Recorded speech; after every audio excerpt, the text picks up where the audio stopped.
I stood at the edge of the ballroom, clutching my glass of sparkling cider until the condensation pooled at the base.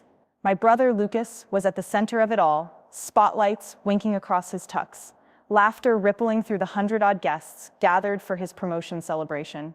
He'd climbed to vice president at Helix Innovations, a meteoric rise that his colleagues worshipped. Tonight was his triumphant big night, the one his LinkedIn updates had hyped for weeks. Tailored suits, a 3-tiered cake with his initials, and speeches that smelled of ambition. My entrance had been unceremonious. I wore the same thrifted blazer I'd sported to every awkward family function since my layoff, and my hair was still damp from a too-hot shower. I smiled at my parents in the front row, Mom's painted-on grin, Dad's sympathetic nod, then hovered, trying to look amicable, but not too desperate. I'd been dreading this the moment Lucas would swipe my dignity away in one sharp-edged joke. His best friend, Ben, draped an arm around him. "Is this your sister?" Ben boomed, so the room turned. Gasps and half-suppressing chuckles fluttered across the crowd, like butterflies that never quite settle. My stomach sank to my heels. I plastered on a grin and said, "Hi, Ben," voice a notch too loud. Lucas studied me with a tilt of his head. "Sarah," he said, as if tasting the name. "You made it. I almost didn't invite you.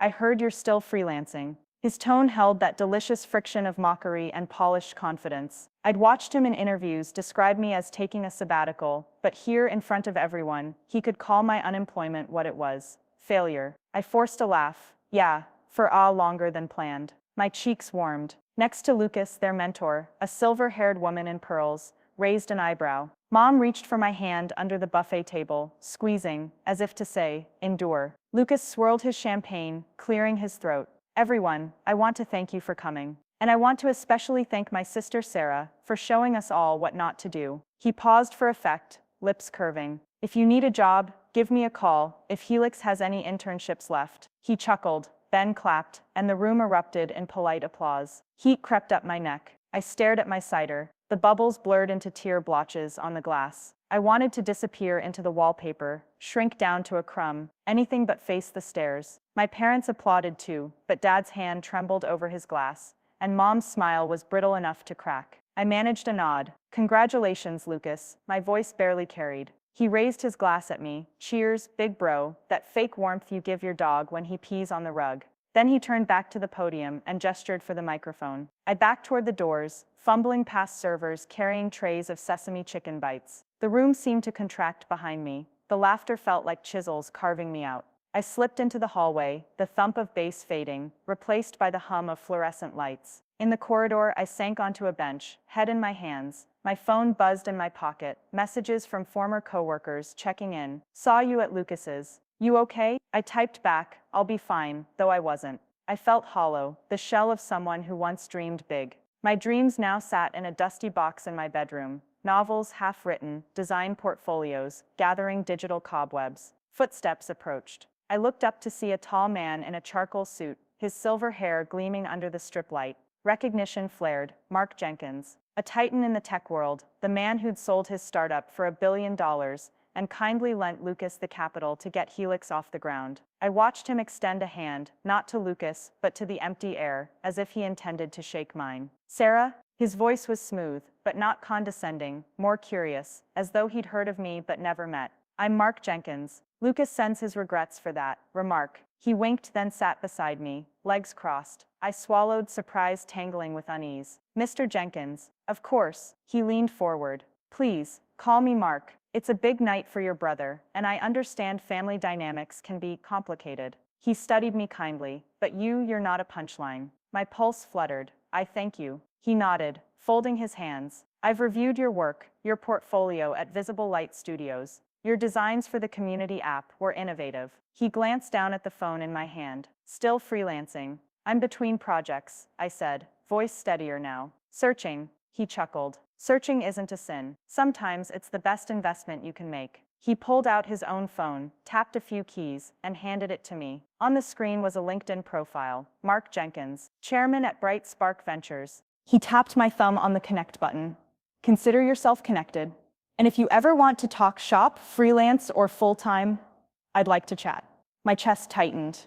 I wanted to believe him, but hope felt dangerous here. "That's very generous." He smiled, the corners of his eyes creasing. You're the real success here. You have the courage to try again, to start over. He stood, dusting off his cuffs. Don't let one joke define you.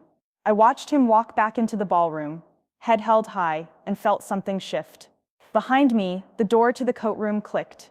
I stood, smoothed my blazer, and let the warmth of his words loosen the knots in my chest. Whatever Lucas's definition of success, mine had just been rewritten. I walked back in, shoulders more square, ready to reclaim my night. The crowd's hum welcomed me, now as someone they'd overlooked. I caught Mom's relieved eyes, Dad's proud nod, and even Lucas paused mid-smile when he saw me approach. No words passed between us, but in that moment, I knew the real celebration had just begun. I took a steadying breath before stepping back into the ballroom's warm glow. The hum of conversation enveloped me like a tide, and for the first time, I didn't feel like I'd drown. Instead, I felt a current beneath my feet, carrying me forward. Lucas spotted me and reached out, as if to steady me. "Hey," he said quietly, his voice rough around the edges. "You okay?" I met his eyes, the veneer of his teasing gone. "I'm fine," I said, voice firmer than I'd expected. "Thanks for asking." I gave him a small smile. No mockery this time, just genuine warmth. He nodded, relief washing over his face. "Good." He glanced around and then leaned in. "Mark Jenkins wants to talk to you in the library. Could you?" I cut him off with a shake of my head. "Actually, I need a moment to collect myself. I'll catch up with him later." Lucas studied me, puzzled, then nodded. "All right, let me know if you need anything." I slipped away into the opposite corridor and leaned against the cool plaster wall. My heart raced, but instead of shame, there was a strange buoyancy. I'd been unmoored, then offered a lifeline. More than that, a beacon. Mark Jenkins, the titan who'd backed Lucas, thought I was the real success. I checked my phone, no new messages, except a quick "de Cudnedes" text from my friend Maya back home. Nobody else. That was fine. I didn't need an audience to prove what I already knew. Moments later, I re-entered the main room, making my way to the library's carved oak doors. As I opened them, I heard Mark's voice, low, thoughtful, talking to someone. I paused, smoothing the front of my blazer, then stepped in. Mark looked up. He'd chosen a quiet sitting area, by a fireplace, but the logs were unlit. He offered me a seat beside him. "Sarah," he said with a smile that erred on the side of conspiracy. "Glad you found me. Thank you for the invitation," I replied, settling into the armchair. The wood beneath me felt solid, reassuring. He nodded to a second chair and sat opposite me. "Your brother tells me you're looking for your next move." I meant what I said. I want to help. I took a moment, choosing my words. "I appreciate that, Mark, but I'm not sure what I want just yet. I've been freelancing, but it's been rocky, and I've been hesitant to step back into a corporate role." He chuckled softly. "Many people hesitate after a setback, but sometimes the right role finds you before you find it. Tell me what drives you." The question caught me off guard. He wasn't asking for buzzwords. He wanted the truth. "I love telling stories through design," I said after a beat. "I love solving problems for people who feel unseen." When I worked on the community app for Visible Light, I talked to dozens of users, small nonprofit managers, seniors learning to use tablets, then designed interfaces that gave them a voice. That's why I started freelancing, to chase projects that mattered. But meaningful work can't pay the bills indefinitely. I need scale. Mark nodded, absorbing every word. "Scale," he echoed. "What if you could tell those stories at a global level? Imagine a platform that connects nonprofits, volunteers, and resources across continents. Imagine giving a voice to someone in rural Kenya through an app that's intuitive, beautiful, and accessible." My pulse quickened. That would be incredible. But it's huge. And I'd need partners, capital, a team. He tapped his fingertips together. "Exactly. That's why from where I'm sitting, you're the perfect founder for SparkBridge, a new initiative we're incubating at BrightSpark. It merges technology with social impact with a dedicated fund for community-driven projects. I've been searching for someone who understands design as storytelling and who sees technology as human connection." I sat back, stunned. SparkBridge? I've heard whispers, but my voice trailed as excitement bubbled.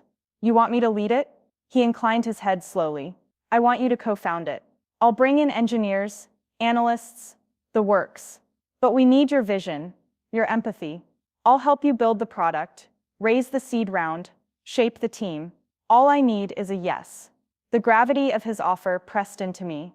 This was the kind of opportunity I'd fantasized about, an incubator for my wildest ideas, backed by someone with resources and heart. Yet the chasm from my fear-swelled self to the confident founder he envisioned felt vast. I closed my eyes, picturing those interviews with nonprofit leaders, the glow on their faces when an app helped them reach seniors who'd otherwise been isolated. I remembered Lucas's sharp laugh, the sting of his joke, but also my parents' flicker of pride as I re-entered the ballroom, upright. And Mark's words, echoing in the hallway, "You're the real success here." When I opened my eyes, I found in him not an investor, but a partner. "Yes," I said, "I'll do it." He smiled, relief and excitement lighting his features. "Welcome aboard, co-founder." He extended his hand, and I shook firmly, feeling the beginnings of something far bigger than myself. Over the next few weeks, the world of Bright Spark Ventures became my new playground. Mark introduced me to a small team, Priya, an energetic product manager with a background in international development. Omar, a back-end engineer fluent in Swahili, passionate about user privacy, and Zheng, a data scientist who'd built machine learning models for disaster relief logistics. We met daily in Bright Spark's sleek offices, whiteboards towering with user flows and roadmaps. I reveled in workshops on lean startup methodology, on crafting MVPs that could test hypotheses in weeks rather than years. For the first time since the layoff, and Lucas's party, I felt the thrill of creation again, coupled with a safety net of seasoned mentors. I sketched wireframes late one night in the conference room, drawing in the margins little icons, a hand reaching out, a map pin connected by dotted lines. Omar leaned over, pointing at a cluster of dots on the global map. "We need to prioritize offline support," he said. "In many areas, connectivity is sporadic." I nodded, making notes. "Let's design auto-sync queues, local data caching, and minimal UI for low bandwidth." Priya jumped in. "Also local language packs. We should crowdsource translations from volunteers." And there it was, my freelancing ethos, humble user research, community-driven solutions, scaling across continents. SparkBridge wasn't just an app, it was a movement. Meanwhile, word got back to Lucas. One afternoon, he strolled into Bright Spark's open work area, cell phone in hand, looking simultaneously proud and sheepish. I met him by the coffee bar. The hiss of the espresso machine flared behind us. "Congratulations," I said, offering a half smile and a cold brew. He ran a hand through his hair. "Thanks. This place is different. More energy than Helix has felt in years." I nodded. "We're building something new." I hesitated, then added, "I'm sorry about the joke." His shoulders sagged. "I regret it. I was trying to be funny, but I crossed a line. I'm proud of you, what you're accomplishing. Can you forgive me?" I studied him. The brother who'd grown up mocking every misstep had transformed, his admission genuine. "I forgive you," I said, "and I'm proud of you too. But next time, be the sibling I actually deserve." He grinned, relief flooding his face. "Deal." 6 months later, SparkBridge launched its beta. We rolled it out in pilot regions, a network of community centers in rural Uganda, a coalition of women's shelters in Vietnam, a cluster of free health clinics in Bolivia. Priya coordinated training workshops. Omar monitored server logs. Zheng sifted through usage analytics to refine our recommendation engine, and I fielded interviews with nonprofit leaders, hearing stories that made me ache with purpose. The teacher who linked her rural school to donors in Canada, the clinic administrator who delivered vaccinations via route optimization, the single mother who found job training resources through our app. One crisp November morning, Mark assembled us all in the central atrium. Screens displayed live usage metrics, download counts, active users, volunteer signups. He raised a glass of champagne. "To SparkBridge," he announced. "In 6 months, you've connected over 50,000 individuals to vital services. That's more lives impacted than any of us dared hope." The room roared with applause. I felt tears prick my eyes as I looked around at Priya, Omar, Zheng, and Mark, my new family of builders. Lucas, who'd flown in for the celebration, hugged me so tightly I felt his gratitude deep in his chest. Mark caught my eye and winked. I raised my glass back at him. Later that evening, I slipped away to send a quick text to Maya. Got the launch numbers. 50K users in 6 months. Thank you for believing in me. Her reply popped up. I told you, superstar. I laughed aloud, swiping away tears. I stepped onto the terrace, the city lights twinkling below. My phone buzzed again. This time a note from a Helix colleague. Hearing great things about Sparkbridge. Proud of you. I realized I'd reclaimed not just my career but my narrative. Lucas's joke had stung, but it had propelled me into this new chapter. I closed my eyes, inhaling the cool night air. When I opened them, I saw a shooting star. In that moment, I understood success wasn't linear. It was forged in the crucible of failure, refinement, and daring to believe again. My brother had mocked my failure at his big night, yet that night had led me here to an opportunity I'd never dreamed possible. And while he celebrated his promotion, Mark Jenkins had looked beyond the surface to call me the real success. I raised my glass of sparkling water toward the sky. To failure, to rebirth, to the bridges we build, and to every astonishing story still waiting to be told.